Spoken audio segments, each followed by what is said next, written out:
Hello students, so today we will start the new chapter and chapter name is journal. So as we have read in double entry bookkeeping, what do you mean by double entry bookkeeping? Okay, to the double entry bookkeeping means to every debit there is an equal amount of credit. That means both debit transaction and credit transaction, the total of debit transaction and the total of credit transaction will match with each other. Okay, now in order to understand the term journal, first we are required to understand the types of accounts. So basically there are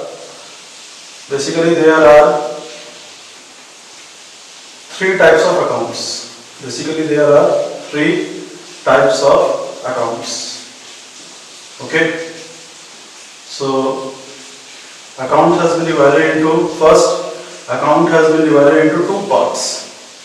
First one is your personal account, and second one is your impersonal account. Again, we can say that this impersonal account would be further divided into two parts. That is, the first bit is your real account, and second one is your nominal account. Real account and nominal account. Again, personal account has been divided into three parts. Personal account. First one is your natural person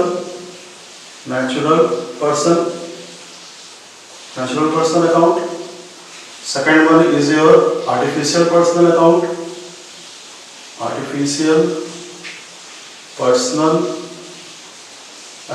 And third one is your representative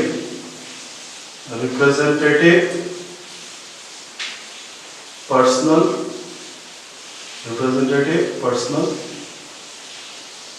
account. So you can see from the board that personal account has been divided into three parts. First one is your natural personal account, second one is your artificial personal account, third one is your representative personal account. And impersonal account has been divided into two parts. First one is your real account and second one is your nominal account. So as since I had said, there are three types of accounts which we have to study.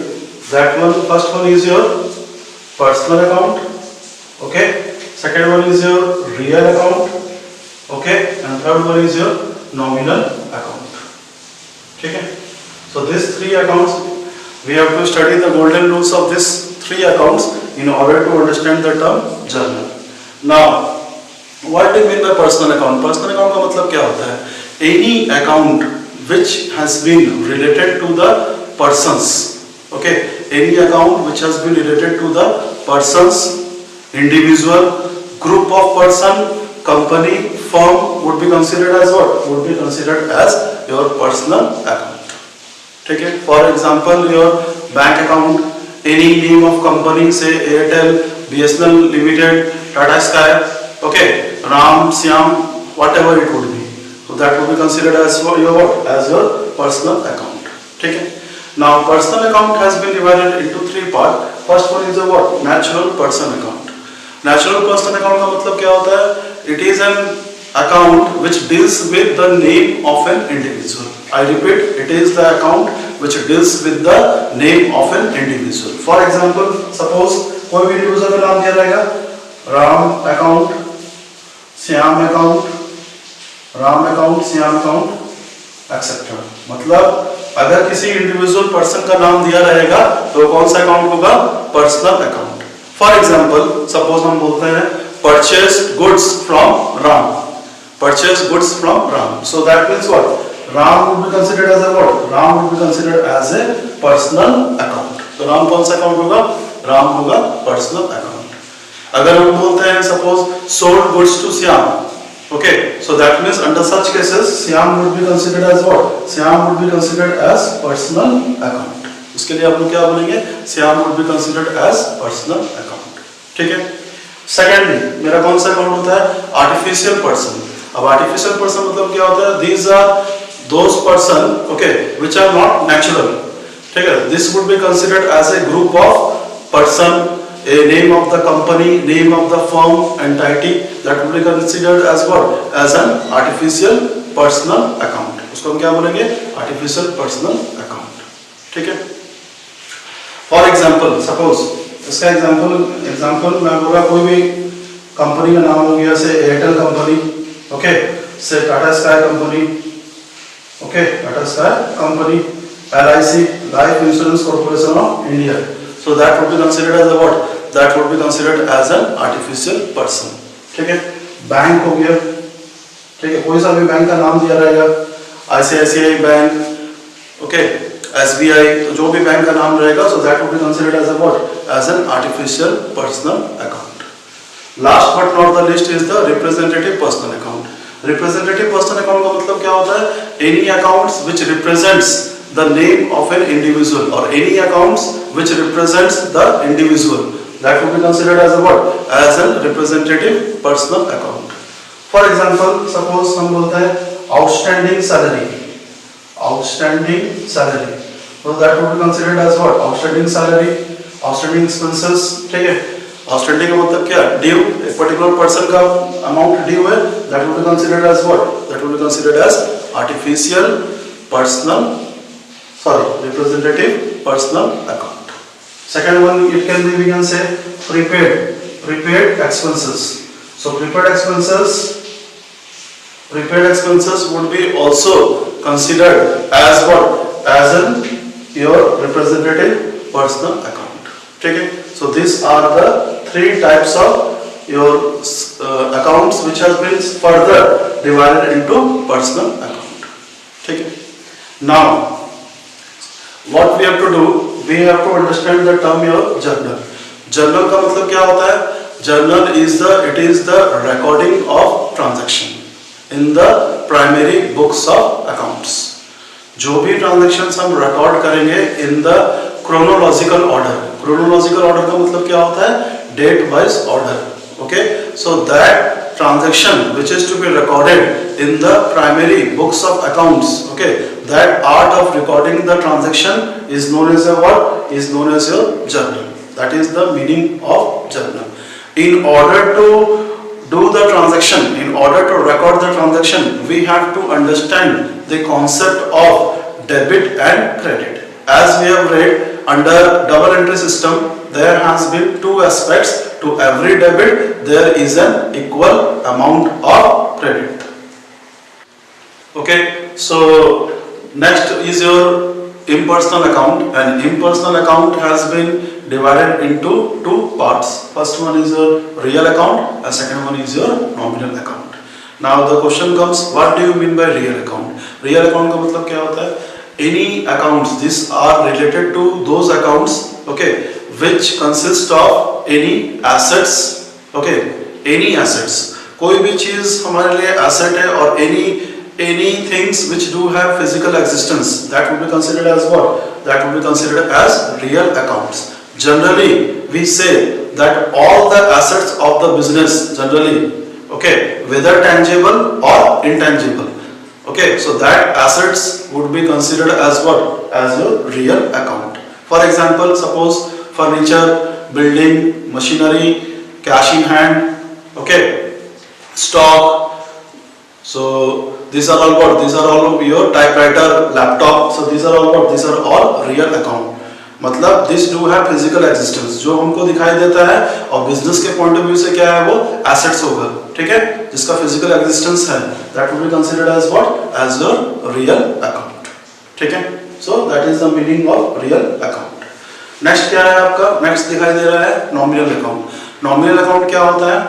These are those accounts which is related to the expenses and losses of the business and incomes and gain of the business. कहने का मतलब है, जो भी खर्चा है, जो भी लॉस है, जो भी इनकम है, जो भी गेन है, that would be considered as what? That would be considered as nominal account. That means this account do not have any physical existence. उसका physical existence नहीं होगा, ठीक है. For example, paid rent ₹5,000. तो रेंट क्या है? Rent तो दिखाई नहीं देता. We are paying rent in the form of cash, so rent would be considered as a what? Rent would be considered as nominal account. अगर हम बोलते हैं रिसीव्ड कमीशन, ठीक है, रिसीव्ड कमीशन का मतलब क्या है, पैसा आ रहा है, commission is an income, so that would be considered as what, that would be considered as nominal account, ठीक है। तो नॉमिनल अकाउंट में क्या क्या आ जाएगा, इट एक्सपेंसेस एंड लॉसेस, ठीक है, क्या क्या आएगा, एक्सपेंसेस एंड लॉसेस, साथ में और क्या आएगा, रिकॉर्ड होगा income and gain of the business, ठीक है। फॉर एग्जांपल सपोज सैलरी, फिर और क्या, डिस्काउंट, जितना भी खर्चा है, ठीक है, एक्सेट्रा, उसको हम क्या बोलेंगे, that would be considered as nominal account, ठीक है। और इसमें एग्जांपल, रियल अकाउंट का एग्जांपल क्या होगा, जनरली एसेट्स में कौन कौन सा एसेट्स आ जाएगा, बोथ योर फिक्स्ड एसेट्स साथ में करंट एसेट्स भी आएगा, ठीक है। करंट एसेट जैसे cash in hand, cash at bank, और फिक्स्ड एसेट मतलब land and building, machinery, furniture, motor vehicle, goodwill, patent, copyright, this are all your fixed assets, so that will be considered as real account. So first of all we have understood that in order to solve the problem of journal we have to classify the accounts, ठीक है। So accounts has been divided into three part, एक हमको classification करना पड़ेगा personal or either real or nominal. So now we will discuss about the golden rules of accounting, that is known as rules of debit and credit in order of various accounts. So सबसे पहले मेरा account का personal account, so personal account का rule क्या है, golden rule क्या होता है, debit the receiver, credit the giver, that means we have got two things, okay. Personal account में एक डेबिट और एक क्या, क्रेडिट। तो डेबिट द रिसीवर, जो रिसीव करेगा पैसा, ठीक है, so that he or she would be considered as what, debit, credit the giver, ठीक है। जो दो गिवर होगा उसका अकाउंट क्या होगा, उसका अकाउंट क्रेडिट होगा। so let us try to understand with some example. for example suppose देगा purchased goods from Ram, say ₹10,000, ठीक है। So first of all you have to identify your two accounts. सबसे पहले हमको क्या करना है, we have to identify the two accounts. First account is your purchases accounts, क्योंकि goods बोल के कोई अकाउंट नहीं होता है, ठीक है। either goods क्या होगा, goods purchase होगा या goods क्या होगा, sale होगा। अगर purchase होगा तो क्या लिखेंगे, purchase account। अगर यहाँ क्वेश्चन रहता है sold goods, ओके, तो sale कौन सा अकाउंट लिखते हैं हम यहाँ पे, sales account। एक हो गया purchase account, दूसरा कौन सा हो गया, दूसरा हो गया RAM account, ठीक है। So now we have to identify which type of account it is. Your name is given, नाम दिया हुआ है, तो राम कौन सा अकाउंट हो जाएगा, Ram would be your personal account, ठीक है। Purchases goods मतलब क्या होता है, स्टॉक, ठीक है, वो क्या है हमारे लिए asset. As I have said, कोई भी चीज अगर हमारे लिए एसेट्स होता है तो उसको हम क्या बोलेंगे, that would be considered as real account। जो चीज दिखाई देता है उसको हम क्या बोलेंगे, real account, ठीक है। अभी now we have to put the concept of debit and credit. Okay, here you see purchase goods from Ram ₹10,000 और concept क्या है, debit the receiver, credit the giver। तो यहाँ पे राम क्या है, receiver और giver, Ram is the giver, so Ram account would be credited। तो राम का अकाउंट क्या होगा, क्रेडिट होगा। और एक क्रेडिट हो गया तो परचेजेस का अकाउंट, परचेजेस क्या होगा, purchase would be your debited, ठीक है। अब डेबिट को हम क्या करके लिखते हैं, debit is known as DR, DR आपका एब्रिविएशन है to note the debit, DR. Credit को क्या करके लिखते हैं, credit is otherwise known as CR, CR का मतलब क्या होता है, credit. So this is the abbreviation of credit, ठीक है। One more example we can pick up, this is the first example. Suppose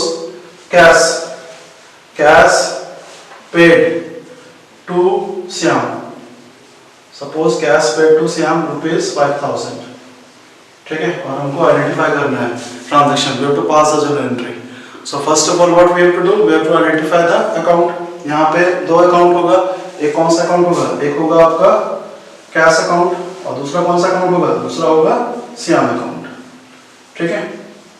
अब कैश कौन सा अकाउंट है, obviously cash is an asset और already I have told you कि जो भी एसेट्स होगा उसको हम कौन सा अकाउंट बोलते हैं, real account. So cash is the real account, cash कौन सा अकाउंट होगा, cash is the real account and Shyam is the personal account. Shyam कौन सा अकाउंट है, श्याम पर्सनल अकाउंट है। रूल क्या बोलता है, debit the receiver credit the giver. Cash paid to Shyam, that means हम लोग कैश पेमेंट किए किसको, श्याम को, कितना 5000। श्याम इज द रिसीवर और giver, Shyam is the receiver, so Shyam account would be debited, Shyam का अकाउंट क्या होगा, डेबिट होगा and other account that is the cash account would be credited, so cash would be credited. Okay, so this is the rule, golden rule of personal account. So next is your real account. So golden rule of real account. Real account का golden rule क्या होता है? Debit what comes in, debit what comes in, credit what goes out. Okay, debit what comes in, credit what goes out. So this is the golden rule of accounting of real account. ठीक है, जो आएगा वो क्या करेंगे, debit, और जो जाएगा उसको क्या करेंगे, क्रेडिट। फॉर एग्जाम्पल सपोज हम बोल रहे हैं cash received from Kamal ₹10,000. So first of all we have to identify the account. There are two accounts. First one is your cash account, second one is your Kamal account. तो सबसे पहले हम क्या लिखेंगे, कैश अकाउंट, दूसरा कौन सा account लिखेंगे, Kamal account. As we have read, cash कौन क्या है, एसेट, एसेट मतलब क्या, रियल दिखाई दे रहा है। All assets would be considered as what, real account। तो कैश हो गया आपका रियल अकाउंट और कमल क्या होगा, Kamal is the personal account. Personal account के हिसाब से हम सॉल्व कर चुके हैं, कौन रियल अकाउंट के हिसाब से देखेंगे।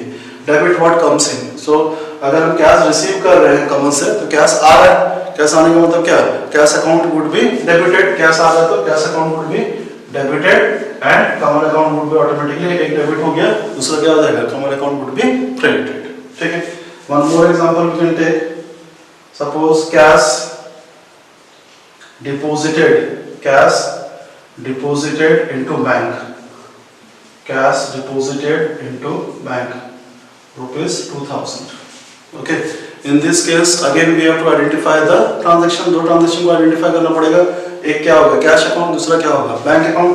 तो first one is your cash account, दूसरा क्या हो जाएगा बैंक अकाउंट। अब कैश कौन सा अकाउंट है, cash is the real account और bank, as I have taught you earlier कि बैंक कौन सा अकाउंट है, आर्टिफिशियल पर्सनल अकाउंट, उसको हम पर्सनल अकाउंट मानेंगे। So bank is your personal account. ठीक है, अब देखो कैश हम जमा करवा रहे हैं बैंक में, कितना 2000, मतलब debit what comes in, credit what goes out. तो कैश आ रहा है कि जा रहा है cash, so cash would B, cash account would be credited और बैंक के पास आ रहा है तो बैंक अकाउंट क्या हो जाएगा, bank account would be debited. Okay, so this is the concept of real account. Golden rules को आपको याद रखना पड़ेगा, ठीक है। Without golden rules you can't do your journal entry. Okay, so this is the concept of real account. So next is your last one is your nominal account. ठीक है, nominal account का रूल क्या होता है, golden rule, debit all expenses and losses. तो जो भी expenses और losses है वो क्या होगा, डेबिट होगा, credit all incomes and gain. कहने का मतलब है जो भी प्रॉफिट होगा उसको हम क्या करेंगे, क्रेडिट करेंगे बिजनेस के पॉइंट ऑफ व्यू से, और जो भी एक्सपेंसेस और लॉसेस होगा उसको हम क्या करेंगे, डेबिट करेंगे। ठीक है, तो this is the concept of debit and credit in case of nominal account. For example suppose अगर हम बोलते हैं पेड सैलरी ₹5,000, ठीक है, तो हमको आइडेंटिफाई करना है every transaction has got two aspect, one is a debit and another one is a credit। तो पहले आइडेंटिफाई करो टू अकाउंट। तो सबसे पहला कौन सा अकाउंट दिखाई दे रहा है, सैलरी अकाउंट। और सैलरी किस फॉर्म में पे करेंगे हम, salary will be paid in cash form. कुछ भी एक्सपेंसेस पे करते हैं या इनकम मिलता है कौन से फॉर्म में, कैश और बैंक चेक से मिल जाएगा। तो सबसे पहले सैलरी कौन सा अकाउंट है, खर्चा।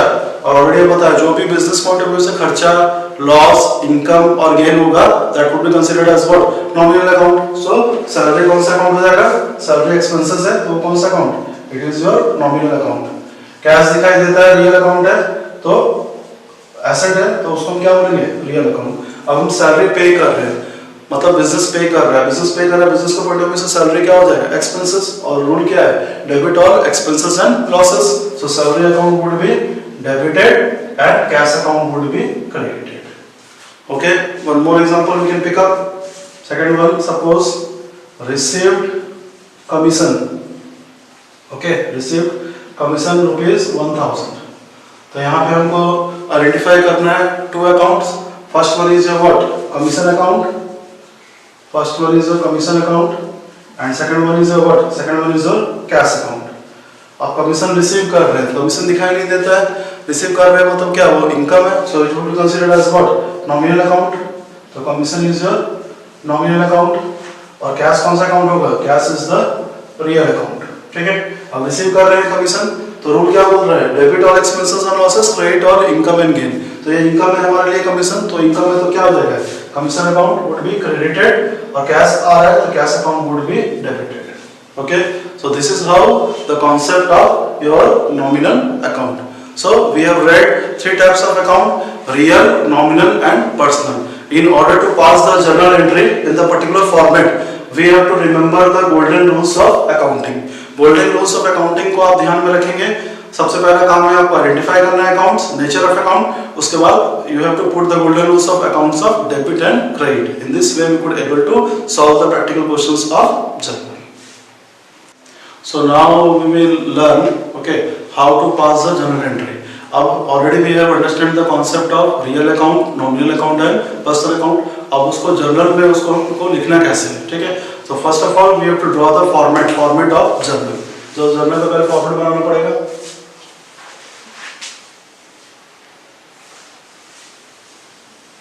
So first of all देखो, first of all it would be, there would be what? There would be date column. सबसे पहले जो आएगा वो कौन सा कॉलम आएगा? There would be your date column पहले. ठीक है, उसके बाद फिर नेक्स्ट कॉलम जो होगा it would be considered as what? Particular column. और ये कॉलम थोड़ा सा बड़ा रहेगा क्योंकि here we have to write the entire transactions. ठीक है, पर्टिकुलर कॉलम. ठीक है, तो this is your particular column. उसके बाद क्या आएगा? Next is your LF. LF का मतलब क्या होता है? Ledger folio. लेजर फोलियो का मतलब क्या होता है? LF. LF means your ledger folio. और लेजर फोलियो का मतलब क्या होता है? Page number. ठीक है, फॉर्मेट में है, इसका ऐसे कुछ काम तो रहता नहीं है. ठीक है, but since it is there in the format of journal so we have to draw the LF. फिर दो column, we have to identify two columns. दो कॉलम बनेगा. One is a what? One is a debit, इसको हम DR लिखते हैं bracket में क्या? Rupees. Second one is a credit, CR, that is your rupees. Okay, so this is the format of journal. Date, particular, ledger folio, debit. समझाने के लिए DR भी लिख दिए. Okay, you have to write your DR debit rupees. That is your DR rupees, credit CR rupees. ठीक है. Every transaction, remember, every transaction whenever you have been asked to pass the journal entry, first step is to prepare the format. आप journal entry without format में नहीं बना सकते. ठीक है, तो सबसे पहले आपको फॉर्मेट को रेडी करना पड़ेगा. डेट, पर्टिकुलर, एलएफ, डेबिट और क्रेडिट. ठीक है, अब उसको लिखने का तरीका क्या है वो हम लोग देखेंगे. So as you see the question from the screen, journalise the following transactions. Okay, so first bit है आपका जनवरी 1. Shrimati Amutha commenced business with cash. कितना है वो? 50,000. ठीक है, और ईयर कौन सा है? 2014. डेट क्या है? जनवरी 1. तो यहाँ पे देखो, यहाँ पे सबसे पहले ईयर लिख देंगे 2014, डेट लिखेंगे जनवरी 1. ठीक है, तो सबसे पहले बोला है कमेंस्ड बिजनेस विद कैश. कितना है? 50,000. ठीक है, तो 50,000 होने से सबसे पहले देखो we have to identify two accounts. तो यहाँ पे पहला अकाउंट कौन सा है? कैश. कैश कौन सा अकाउंट है? Real account. बिजनेस में पैसा आ रहा है, डेबिट व्हाट कम्स इन. तो सबसे पहले क्या हो जाएगा? Cash account would be debited. Debited कैसे लिखेंगे? तो छोड़ के DR लिखेंगे. Cash account debited. ठीक है, उसको क्या कैसे पढ़ेंगे? Cash account debited. कितना कितना कैश आया बिजनेस में? डेबिट में लिख दो कितना? 50,000. उसके बाद ऑलरेडी आई टॉट यू, जो पैसा बिजनेस में लगाया जाता है उसको हम क्या बोलते हैं? कैपिटल. कैपिटल कौन सा अकाउंट होता है? Personal account. Debit the receiver, credit the giver. तो कैपिटल अकाउंट गिवर है, so capital account would be credited. That is your to capital account. To का मतलब क्या होता है? क्रेडिट है. यू लीव सम स्पेस, थोड़ा स्पेस छोड़ देंगे, ठीक है। उसके बाद टू लिखेंगे, टू कैपिटल अकाउंट, मतलब डेबिट वाला आइटम को ऊपर लिखेंगे, क्रेडिट वाला आइटम को नीचे लिखेंगे, और क्रेडिट कैसे टर्म शो करेंगे, टू कैपिटल अकाउंट, और amount will be written in the credit side, how much 50,000, ठीक है। साथ में average journal entry forward with narration, narration क्या लिखेंगे, बीइंग बिजनेस स्टार्टेड और commenced, being business started with cash, business start हुआ किससे, कैश से स्टार्ट हुआ, ठीक है। और वन सिंगल लाइन, एक सिंगल लाइन हमको दे देना है, ठीक है। First bit, first transactions over, okay. Second one, January 2nd, so January 2nd क्या बोल रहा है, purchased goods for cash, how much, ₹10,000। हम परचेज कर रहे हैं गुड्स, तो परचेज कौन सा अकाउंट हुआ, real account, debit what comes in, purchase क्या होगा, डेबिट होगा, और कैश क्या हो जाएगा, कैश वुड बी क्रेडिटेड, ठीक है। एंट्री क्या बनेगा मेरा, परचेजेस अकाउंट योर डेबिटेड, कितना अमाउंट कितना दिया हुआ है, 10,000, so purchases account debited 10,000 to what, to your cash account, cash जा रहा है मेरा, तो credit what goes out, credit हो रहा है कैश, तो cash account would be credited, amount कितना लिखेंगे, 10,000, नरेशन क्या, being goods purchased, being goods purchased for cash, being goods purchased for cash, ठीक है। और एक लाइन देना है, ठीक है, जनवरी 2nd। थर्ड क्या बोल रहा है, purchase goods from Mohan on credit, कितना, ₹6,000, हम मोहन से परचेज किए, ठीक है। So that is the January 5th transaction. तो ऑब्वियसली परचेज करें तो परचेज अकाउंट क्या होगा, डेबिट होगा, Mohan is the person account, rule क्या है, debit the receiver, credit the giver, so Mohan is the giver, so Mohan account would be credited, so entry क्या हो जाएगा, परचेजेस अकाउंट डेबिटेड, और मोहन क्रेडिट होगा, to what, to Mohan, purchase account debited to Mohan, कितना हो गया, 6,000, सो अमाउंट वुड बी 6,000, ठीक है। Followed with narration, being goods purchased on credit, being goods purchased on credit, ठीक है। narration it is mandatory to give the narration, journal entry without narration you won't score any marks।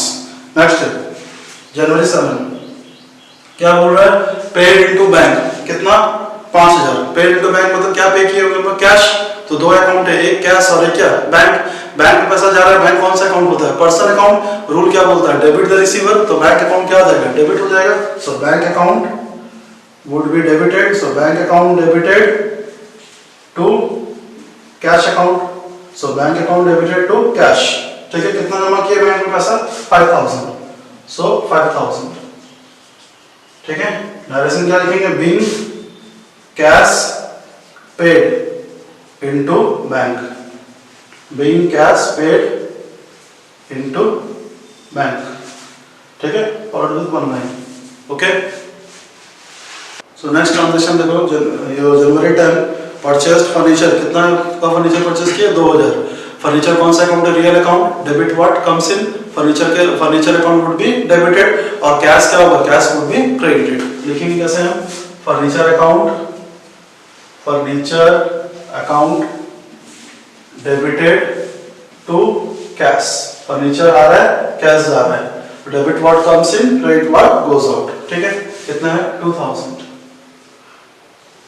Narration क्या लिखेंगे, being furniture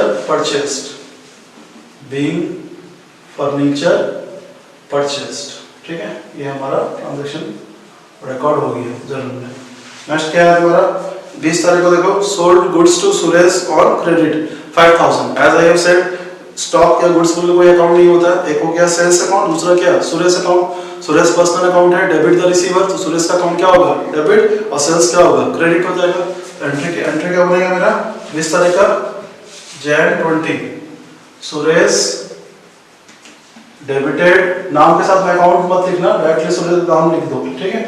Suresh debited to sales account, कितना है हमारा, 5,000, so this is your 5,000। Narration क्या बनेगा, being goods sold on credit, okay, being goods sold on credit. उसके बाद जनवरी 25 का देखो क्या दिया है, कैश सेल्स दिया है कितना 3500। कैश सेल्स का मतलब क्या होता है, गुड्स सोल्ड फॉर कैश। अगर हम सामान को बेचते हैं कैश में तो कैश आ रहा है, स्टॉक जा रहा है, तो कैश आ रहा है मतलब real account, debit what comes in, और सेल्स जा रहा है तो sales real account, credit what goes out. So cash account would be debited and sales account would be credited. ठीक है, सो 25 का एंट्री हो जाएगा जनवरी 25। एंट्री क्या बनेगा मेरा, cash account debited to sales account. ठीक है, कितना है हम लोग का 3500। So this will be 3500 and this will be 3500. Narration क्या लिखेंगे, being cash sales. So this is our narration. ठीक है, उसके बाद फिर 26 का देखो क्या दिया है, paid to Mohan on account 3000। हम लोग कैश पेमेंट कर रहे हैं किसको, मोहन को। तो मोहन कौन सा अकाउंट है, personal account, debit the receiver, Mohan के पास पैसा जा रहा है, मोहन डेबिट हो जाएगा और कैश क्या हो जाएगा, क्रेडिट। तो 26 जनवरी 26 तो क्या होगा यहाँ पे, Mohan debited to cash account. ठीक है, कितना है 3000। नरेशन क्या लिखेंगे, being cash paid, being cash paid. Okay, so this is how you are required to pass the journal entry as you can see from the board. Okay, so journal it would be always passed in the format and followed with the narration. ये जो लिखे हैं उसको क्या बोलते हैं, narration. Okay, so thank you, that's all for today.